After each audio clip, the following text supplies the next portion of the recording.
Você não ganhou hoje, não, Cavani. Ah, estou ganhando. Calma. Tem que ganhar do Ceará, no Maracanã. E aí faz a festa da torcida. 70 mil torcedores, trazendo a taça da Libertadores e ganhando a do Brasileiro. Não tá bom assim? É campeão! Vamos ganhar a porra toda! Meus amigos. Que rodada, que rodada. Temos muito para conversar hoje. Vou te dizer, chegou um momento ali que eu fiquei muito preocupado, né? Muito preocupado. Porque o mistão do Felipe Luiz não engrenou, né? A verdade é que não engrenou. O mistão do Felipe Luiz, o Alacian, cara, já defendi tanto esse moleque, mas, porra, jogou mal o Alacian o jogo inteiro. O Samuel Lino até deu umas cabeçadas boas e coisa e tal, mas me parece que está ali tudo azarado, né? Uma na trave, outra das duas que o Everson fez defesas importantes. Mas eu vi em um determinado momento que, justamente no primeiro tempo, o Palmeiras ia vencendo e o Flamengo ia perdendo. Aí seria o pior dos mundos, né? A nossa diferença de 4 pontos cairia para apenas 2. Lembrando que, se o Flamengo ganhasse do Ceará e o Palmeiras ganhasse o jogo dele, que é contra o Atlético Mineiro, lá também na Arena MRV, a decisão ficaria para a última rodada. E aí seria complicado, porque jogar com o Mirassol embalado do jeito que está, lá no Maião, ia ser triste. Mas, coisas do futebol. No segundo tempo, o Flamengo começou a botar a cavalaria em campo, né? Primeiro botou o Bruno Henrique, depois, dentro daquela filosofia eterna do Felipe Luiz, de não fazer as substituições todas no intervalo, porque primeiro ele quer ver se o técnico adversário mexeu também, ele aí botou depois, com 8, 9 minutos, o Jorginho e o Arrascaeta, e o jogo virou um ataque e defesa para o Flamengo, né? Só que o gol não saía. Mas lá no Grêmio começou a ter boa notícia. No finalzinho do primeiro tempo, o Grêmio empatou com o Palmeiras. Se o Grêmio empatasse com o Palmeiras e nós perdêssemos, ainda manteríamos 3 confortáveis pontos, né? Mas, claro que não era o ideal, né? Claro que não era o ideal. Com a entrada dos titulares, né? Entrou o Arrascaeta, entrou o Jorginho, entrou o Bruno Henrique, depois entrou o Plata, mas o Plata eu nem considero titular, né? E entrou o Cebolinha no lugar do Samuel Lino no final. Acho que o Samuel Lino cansou. O Samuel Lino não jogava mal. Do ataque inteiro, do ataque do mistão, o Samuel Lino era o melhor. Carrascal achei muito apagado hoje, Luiz Araújo apagadíssimo, e o Alacian, coitado. Ele briga, ele tenta, mas ele quase fez um gol bonito numa bola que ele foi pivô, deu 2 driblezinhos assim, curtos dentro da área e chutou cruzado, mas a bola saiu. Mas estava claro que aquele mistão ali não ia dar para fazer nada, né? E com as entradas dos jogadores titulares, o Flamengo pressionou demais, mandou bola na trave, obrigou o Everson a fazer grandes defesas, tá? E no finalzinho, Bruno Henrique.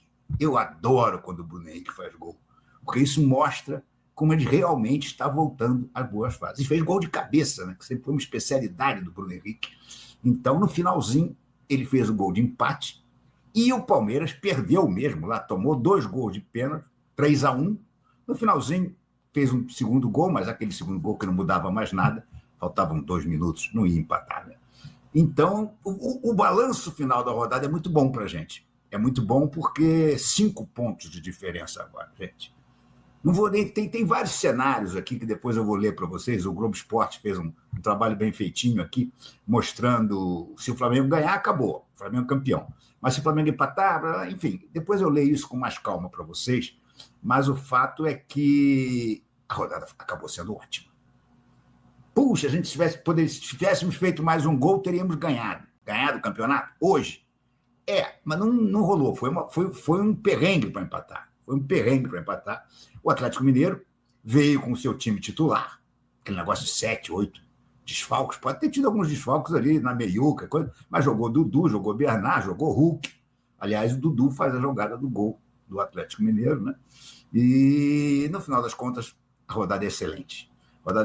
E acho que o Flamengo sai especialmente fortalecido em termos de cabeça. Porque ele sabe que o Campeonato Brasileiro agora está todo na mão dele. Só depende dele. Gente. Vamos falar com todas as letras. só depende do Flamengo derrotar o Ceará no Maracanã. Se o Flamengo não derrotar o Ceará no Maracanã, ele não merece ser campeão brasileiro. Né? Vamos combinar. Né? Então, eu acho que está tudo pronto para essa festa. Logo, 3 dias depois da Libertadores. E para que a festa seja completa, nós precisamos de ganhar essa Libertadores agora. E insisto, psicologicamente, acho que o Flamengo, com esse golzinho do Bruno Henrique no final, se encheu, e o Palmeiras, ao contrário, com a derrota, o psicológico dele vai mais para baixo de novo. Né? Lembrando que no finalzinho do jogo, o Abel botou 2 titulares, né? Botou o Andrés Pereira e botou o Alan. Botou os 2 para tentar ver se conseguia pelo menos escapar da derrota. Não conseguiu, perdeu por 3-2. E o Flamengo, insisto, é o virtual campeão brasileiro. O título que ele vai carimbar no Maracanã contra o Ceará. E, independentemente dos outros resultados, acho que houver, o Flamengo, se ganhar do Ceará, é o campeão e vai fazer o jogo lá no Maião com o Sub-20. Porque, tendo ganhado a Libertadores, que eu espero que aconteça, vai começar a descansar os titulares para a viagem para o Intercontinental. Né? Enfim, só coisa boa. Sei que muita gente vai reclamar aqui do mistão, de atuações eventuais de um ou outro jogador, tá? Mas eu continuo a achar que, no final das contas, foi ótimo para a gente. Foi ótimo para a gente. Oi, Felipe. Boa noite. Marcelo Marinho, da Litoral News. A gente viu um time no segundo tempo com 80% da posse de bola. O time teve mais grandes chances criadas do que o Atlético Mineiro. E eu queria trazer para esse início coletivo, além da análise natural do jogo, também a entrega que a gente viu dos jogadores ali no final. É um tema que recorrentemente se debate no Flamengo. Às vezes o resultado não vem, aí se critica. Mas hoje, mesmo quando estava 1-0 para o Atlético Mineiro, era impressionante como o time do Flamengo estava dedicado. O time pegou a bola ali no empate, já tentou fazer um gol, não havia tempo. Mas queria que você analisasse o jogo e falasse sobre essa entrega, na minha visão, impressionante para um time que está há 3, 4 dias do jogo mais importante da temporada. Obrigado. Boa noite. Bom, é isso. Você resumiu bem. O time fez um bom jogo.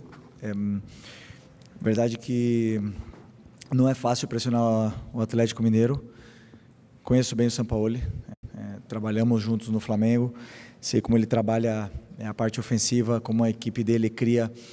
E é muito difícil tirar a bola do Atlético. É verdade que eles vêm de jogar uma prorrogação, mas meus jogadores estão com muita confiança, estão num grande momento e queríamos, de qualquer maneira, tentar vencer esse jogo que era muito importante para a gente.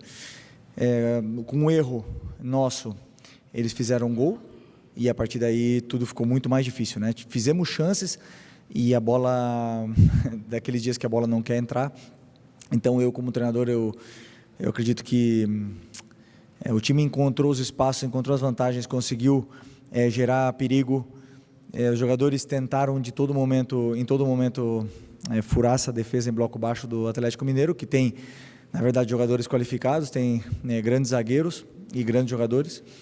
E no final a trave impediu, né? Então empatamos o jogo no final, não foi suficiente para vencer, mas bom, pelo menos vi essa entrega, esse esforço dos meus jogadores e uma boa atuação. Felipe, aqui, boa noite. Queria saber se vocês estavam acompanhando o jogo lá no Sul, o placar, se isso chegava para vocês ali no banco, se era passado para os jogadores e também o momento da noite que o Palmeiras saiu atrás, depois teve a virada do Grêmio, como estava o emocional do time nessa noite? Não sabia, como eu falei antes do jogo, não nos importamos com o que acontece do outro lado, nós só dependemos da gente. Os torcedores gritaram em algum momento, todo mundo imagina que pode ter sido o gol do Grêmio, mas nós só dependemos de nós mesmos e não dependemos dos outros. Então, esse era o foco e o que eu tentei passar para os jogadores, que eles estivessem em todo momento com a cabeça dentro do campo. Felipe, aqui Luiz Assado GE. Você sempre falou muito de um dia após o outro, né? E agora finalmente vai poder pensar na final da Libertadores, projetar essa partida. Queria saber o que você tirou de lição, principalmente de hoje, mas também nos últimos jogos, né? Porque foi uma derrota para o Fluminense, depois uma partida boa contra o Bragantino, agora você elogiou o time também. E uma segunda pergunta, Qual é o peso de recuperar um jogador como o Bruno Henrique nessa reta final de temporada, né? Ele vem sendo muito decisivo e hoje foi de novo. Obrigada. O time vem fazendo um campeonato de uma forma impecável, na minha opinião. Claro que existem jogos ruins dentro de uma maratona de jogos, onde não temos descanso, mas aí eu tenho um elenco muito qualificado, um elenco muito forte, onde me permite fazer trocas e lutar por essas competições, né? Brigar por essas competições. O Bruno, eu sempre acreditei nele, ele sempre acreditou nele. Muitas vezes as fases do jogador, elas geram dúvidas ao torcedor, à imprensa, mas eu nunca deixei de acreditar. É um jogador determinante, é um histórico desse clube, está num grande momento físico e mental e chega talvez no seu melhor momento para a grande final. Felipe, Carlos Alberto Vieira, do Jogada 10. Eu queria que você fizesse a análise da atuação do Emerson Royal, que, para a opinião da torcida, estava destoando do restante do time. Bom, na fase ofensiva, não tinha muita facilidade, porque o Atlético defende com linha de 5, o Arana encurtava bem a posição dele, eu tentei ajustar em algum momento para tentar dar um pouco mais de tempo para ele jogar, e na fase defensiva, algumas vezes ele sofreu. Isso nós temos que melhorar, ele tem que evoluir. Na fase defensiva, que para mim é o número 1 para um lateral, é ele defender bem. E ele tem que evoluir nesse aspecto, e para isso esse é o meu trabalho, fazer ele crescer dentro do que é essa individualidade dele. Felipe aqui, boa noite. Havia muita especulação sobre qual time e quais jogadores você colocaria em campo hoje. E a gente vê, num determinado momento do jogo, você colocar jogadores, por exemplo, como Jorginho e Arrascaeta, que são jogadores principais ali na coluna dorsal da sua equipe. Você conversou com esses jogadores e eles meio que pediram para entrar nesse jogo, falaram, pode contar comigo, mesmo no risco de um gramado sintético, mesmo no risco de uma partida que é muito pegada sempre contra o Atlético Mineiro, eles se anteciparam a você e se colocaram à disposição para essa partida, ou foi você mesmo que decidiu e eles foram entrar? Obrigado. Todos os jogadores, durante a semana, eu converso com eles pessoalmente, depois temos toda a equipe que analisa como eles estão em nível de recuperação. Todos eles se colocaram à disposição para começar o jogo de hoje, e todos eles estavam focados no que era a partida de hoje, para tentar vencer, e sabemos da importância que era tentar vencer esse jogo. Mas eu sabia também que tem alguns jogadores que recuperam mal. O Jorginho vem de uma lesão, de ficar quase um mês fora, jogou o primeiro jogo de titular no jogo anterior, não era recomendado e existia um alto risco se ele começasse o jogo. Varela, Alexandro e Arrasca, Bruno, todos eles com a mesma recomendação de não começarem e sim entrar. Poderiam entrar até mesmo porque, se eles não tivessem jogado hoje, teriam treinado uma carga muito parecida com o que foi o jogo de hoje. Boa noite, Felipe. Cristiane Mussi, da Flamengo TV. Como ele fez a minha pergunta, eu vou mudar aqui. Eu gostaria que você explicasse um pouquinho desses 3 últimos jogos, se a gente pegar um espelho, o Fla-Flu, o jogo contra o Bragantino, que a gente acredita que foi um dos melhores jogos da temporada, e o jogo de hoje. O que você entende que o Flamengo precisa melhorar ou realmente ajeitar para essa partida na Libertadores? E se você me permite, já que chegou essa próxima partida, qual é o seu sentimento de estar nesse cargo hoje, indo de novo para uma Libertadores, mas como técnico do Flamengo? Obrigada. Bom, todo jogo deixa um caminho,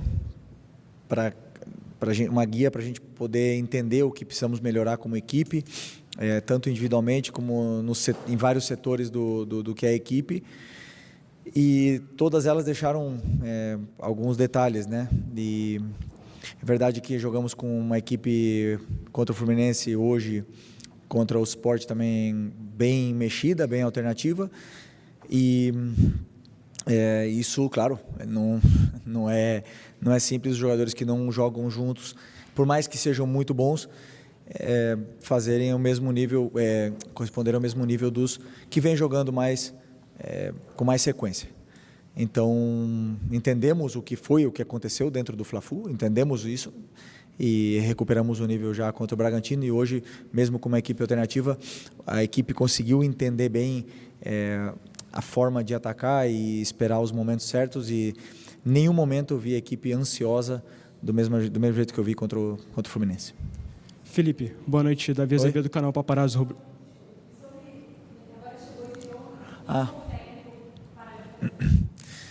Bom, né, nesse momento a única coisa que eu penso é em preparar o melhor possível esse jogo para os jogadores e dar o caminho para eles muito claro do que eles precisam fazer dentro do campo para tentar vencer. Felipe, boa noite, canal Paparazzo Rubro Negro colando do Fla. Felipe, eu queria saber de você como está o seu mental e seu emocional nessa reta final de temporada. E se você já parou para refletir, né, como a amiga perguntou, que você pode repetir o mesmo feito que você fez como jogador há 6 anos atrás, como Libertadores e Campeonato Brasileiro, só que agora como treinador, nesse momento de ápice, assim, né, como treinador, né, em 1 ano, algo que é histórico. E boa sorte em Lima. O pode não é o fez, né? Então ainda falta muito, e a única coisa que eu penso, você perguntou como é que eu estou mentalmente, estou mais feliz que nunca fazendo o que eu amo. Quanto mais pressão, quanto mais as coisas são difíceis, mais eu desfruto desse trabalho. E o difícil vai ser um dia não estar vivendo esse momento que nós estamos vendo agora, que é um privilégio poder viver 2 finais, entre aspas, agora que vem pela frente.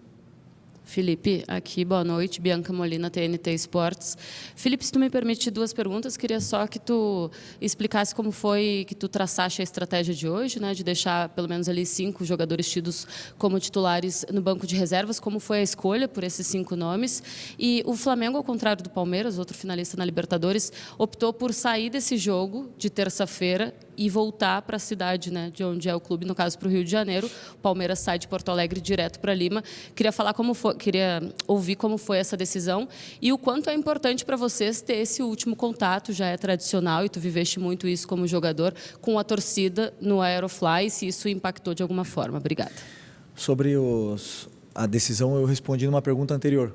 Se quiser que eu respondo... não, estava aí. Tem que responder de novo? Não consegue pegar do... Consegue, beleza, então. Sobre a logística, tivemos várias reuniões em montar a melhor estratégia para viajar para Lima e pensamos que depois do jogo de hoje era importante todos os jogadores voltarem para casa, dormirem com as suas famílias, se despedirem das suas crianças e renovar as energias e também na frente da torcida.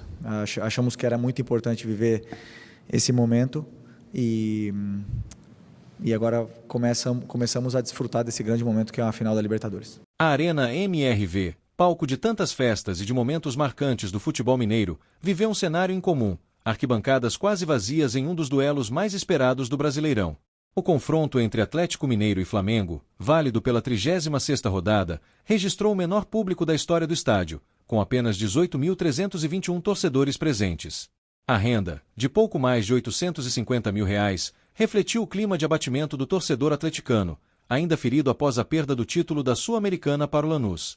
3 dias antes, o Atlético viveu o drama da final continental em Assunção, perdendo nos pênaltis e vendo o sonho da taça escapar pelas mãos. O impacto foi imediato: desânimo nas arquibancadas, clima pesado no elenco e uma torcida que decidiu não comparecer.